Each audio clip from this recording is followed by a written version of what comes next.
Mediasi oleh KIP, oleh hakim KIP,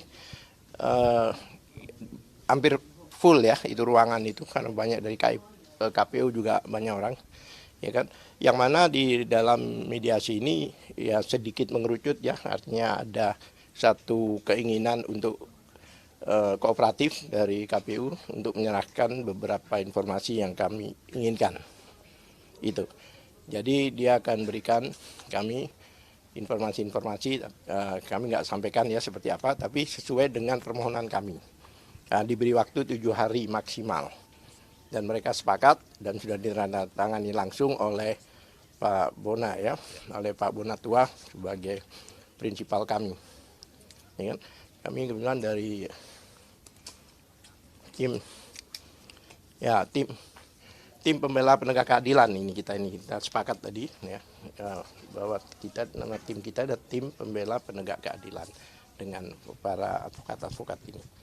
Oke, barangkali dilanjutkan oleh Gofur. Ya, baik. Ini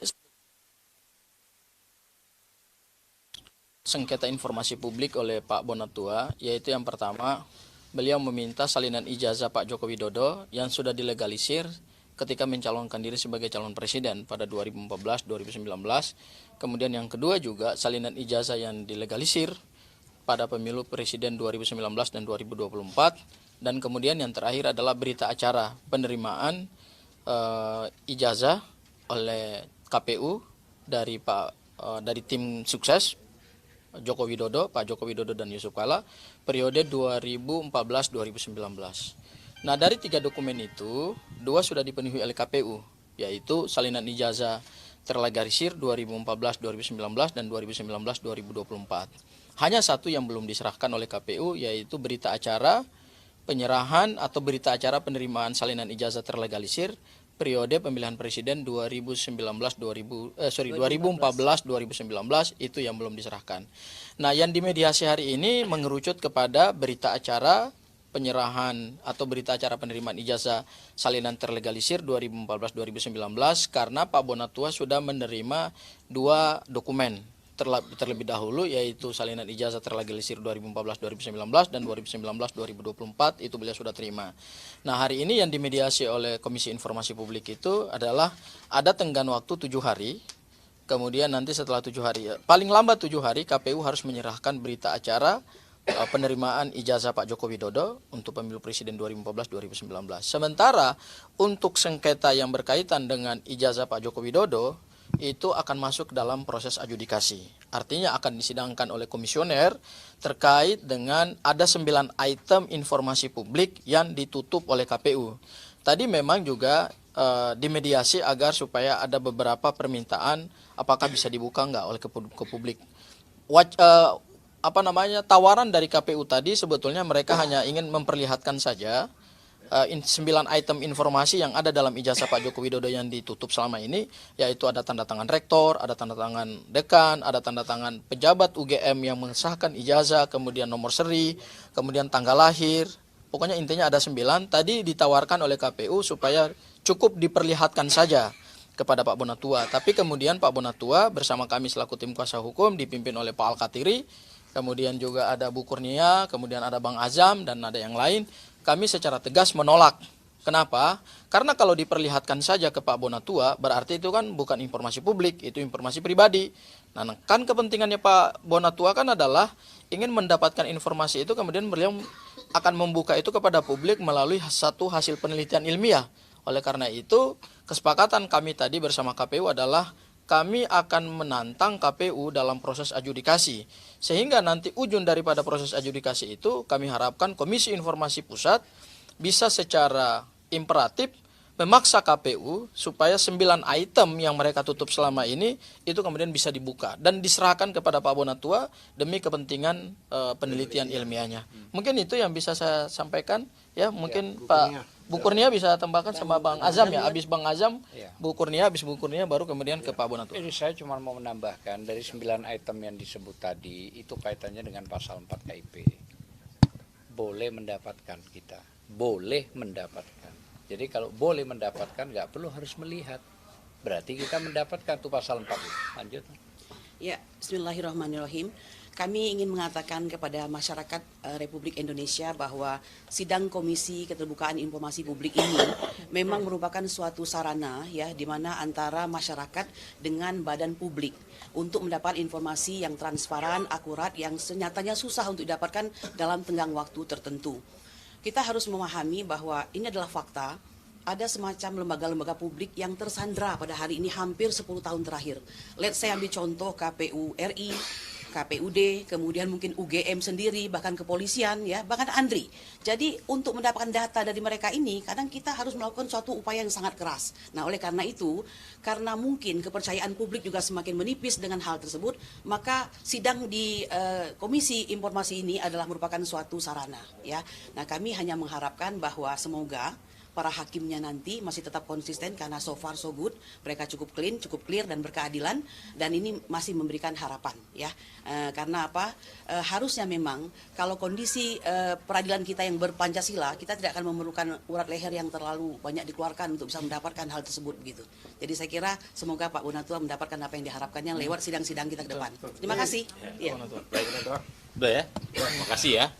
Jadi mediasi tadi kita harus patut apresiasi, dan Komisi Informasi ini menjadi indikator demokrasi, memperjuangkan hak-hak keterbukaan informasi. Jadi kita apresiasi, semoga kiranya nanti Komisi Informasi menjadi pilar nomor 1 terhadap demokrasi Indonesia. Kita tahu selama ini berkat kasus Ijazah ini orang jadi tahu apa itu Komisi Informasi. Nah, semoga nanti Menteri Komdigi bisalah memberikan apresiasi yang lebih tinggi ya, setara mungkin dengan komisi-komisi lain seperti KPU ya. Kita jujur saja saya lihat begitu agak timpang ini Komisi Informasi dengan KPU. Sementara KPU berlimpah fasilitas, di sini kayaknya kita juga rapat tadi minum juga susah ya. Seperti itu. Nah, itu terkait intermezzo. Yang kedua, ya kita boleh bicara Ijazah tapi kita tetap berduka. Ada 400-an ya meninggal di bencana alam di Sumatera Utara, Aceh dan Sumatera Barat. Nah, semoga keluarga yang berduka cepat dipulihkan. Ini belum termasuk korban-korban materi ya. Nah, terkait materi, jadi sebagaimana teman-teman tak ketahui bahwa kami adalah yang berhasil memperoleh salinan ijazah ini. Ini yang tahun 2019. Jadi di sini kan banyak ditutupi, ada 9 item.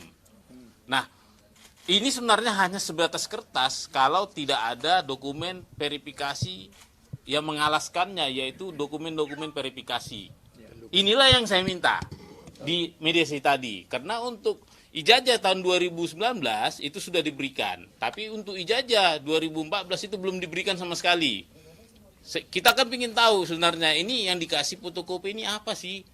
Apa sih bukti-bukti yang mengalaskan bahwa ini bukan sekedar kertas? Bukti pendukung lah. Bukti pendukung. Dan ini juga kita pakai untuk menjadi bukti-bukti di pengadilan, termasuk di MK. Bukti-buktinya. Tadi, alhamdulillah ya, tadi berkat Pak Mediator, kita bersepakat dengan KPU untuk diserahkan seperti tadi Paling lama 7 hari. Paling lama 7 hari seperti itu. Nah, tadi juga berusaha tim KPU kooperatif juga memediasikan 9 item yang disembunyikan ini. Tapi karena kita bersepakat ini adalah dokumen publik, saya tidak mau hanya saya yang melihat ini. Sebenarnya tadi tergoda juga saya. Hampir tergoda. Kenapa? Tawaran itu sangat menggiurkan. Hanya saya yang bisa melihat. Berarti kan saya orang penting nanti kan? Tapi saya tidak mau. Ini kan dari awal juga ini untuk publik. Sebagian mereka ketahui juga ya Pak Mike ya, Kementerian Dasar Menengah juga, Kementerian Pendidikan Dasar Menengah juga menawarkan hal yang sama seperti saya. Ke saya, hanya saya yang melihat. Tapi saya tidak mau. Ini sekali lagi ini untuk publik. Masalah publik. Untuk teman-teman media saksikan dan di-share ke publik. Mungkin gitu, ada pertanyaan? Pak, kenapa minta 9 item dari KPU? Sebenarnya kan abang saya pada saat itu bilang bahwa ijazah yang autentik itu di antri, itu kenapa? Ya, jadi tadi ini ada 9 item, tapi dari mediasi tadi saya jadi minta 3. Yang utama yaitu tanda tangan rektor, tanda tangan ini, tanda tangan dekan, tanda tangan yang legalisir. legalisir. Ini yang sebenarnya yang bisa diautentikasi. Ada yang tanggung jawab. Ini yang bisa diverifikasi, klarifikasi. Kenapa? Ini satu-satunya di dunia yang punya, yang mirip, yang mengeluarkannya. Jadi Andri pun nanti pasti dia ketika dia menerima pelimpahan dari KPU pasti dia ngecek tanda tangan ini juga. Wajib. Kenapa? Ini kan mengandung Legalitas lah. membawa masa lalu ya, jejak-jejak masa lalu ya, tanda tangan orangnya yang ini malah ada yang udah meninggal banyak ini. Seperti itu. Artinya tidak bisa direproduksi lagi tanda tangannya. Kalau yang nomor-nomornya kan tinggal ketik aja. Nah, tulisan lagi tinggal dibuat ya. Seperti itu. Pak, tadi ada ditanya nggak yang dimasukkan berkas ke KPU itu apakah A4 seperti itu? Ataukah ijazah sebenarnya kan lebih besar? Ya, makanya sebenarnya seharusnya kalau itu memang sebagai salinan asli, itu harus sesuai, ukurannya juga sesuai. Makanya itu kalau memang ada dirubah-rubah, itu kan bisa katakan diedit. Kalau menurut Kapolda waktu itu, mengedit itu adalah perbuatan melawan hukum. Ya kan? Ya, kalau dikatakan mengedit, ya KPU yang mengedit. Kalau kawan-kawan kita RRT dan sebagainya itu menganalisa, tidak pernah merubah atau memindahkan. Jadi kalau edit itu merupakan perbuatan melawan hukum, maka yang kena adalah KPU. Karena ini menurut kami ini bukan persyaratan yang dikecualikan. Tanda tangan itu nggak ada, baik di Undang-Undang Keterbukaan Publik maupun Undang-Undang Data Pribadi, tidak ada tanda tangan. Kita aja rapat aja kita semua tanda tangan, nggak ada di rapat biasa tanda tangan. Seperti itu. Tadi satu hal lagi yang menarik, KPU hanya mengatakan bahwa Lonatua aja yang boleh melihat, katanya, sesuai pasal 4. Dia hanya satu poin di pasal 4 yang A saja. Padahal di situ ada boleh ini menganalisa, bahkan mendapatkan, tidak dibaca. Jadi hanya informasi aja, bahwa hanya dapat dilihat.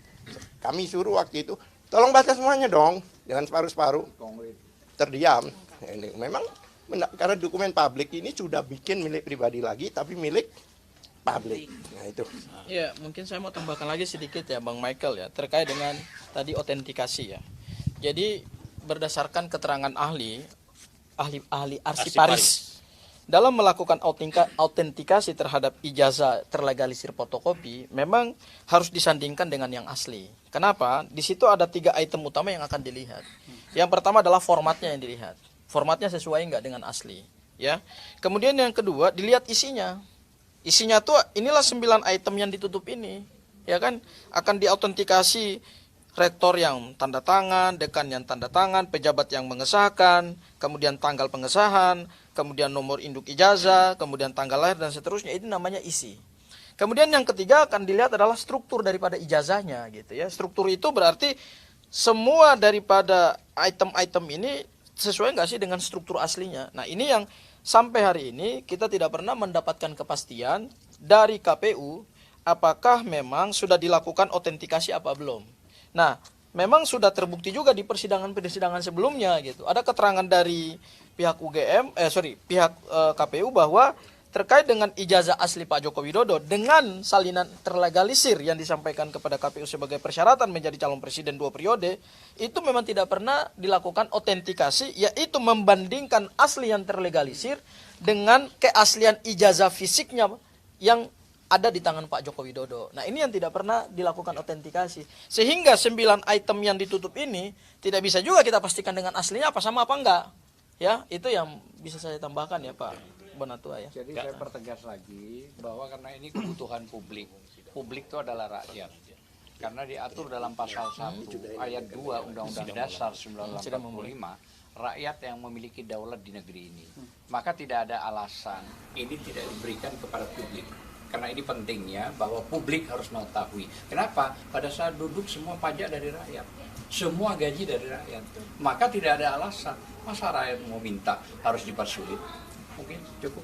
Pak Bona, apakah tadi dibicarakan nanti ini akan diautentikasi ke Andri atau tidak di mediasi tadi? belum. Jadi Belum. mungkin saya terangkan juga nanti sebentar, dari sini kita langsung masih sidang Ada sidang lagi, Mas. sidang Kita lagi. sidang dulu ya. Terima kasih Pak Michael, nanti pertanyaan akan kita tanya. Tapi nanti sidangnya mereka akan membuktikan uji konsekuensi 9 item ini kenapa disembunyikan. Di situ nanti terbuka, sehingga nanti bisa aja kita arahkan ke autentikasi ke Andri. Karena kita bilang bisa aja, kita juga butuh verifikasi, klarifikasi Andri, seperti itu. Ya. Oke. Kami sidang dulu ya. Karena nanti sidang ini. Terima kasih ya media ya. Teman-teman media ya. Mau lanjut langsung. Lanjutkan. Kita lanjut sidang. Sekarang lanjut. Sekarang lanjut sidang. Nanti habis ini juga, habis dari sini sidangnya langsung ke tentang Kementerian Pendidikan Dasar Menengah. Bang Gibran ya? Iya.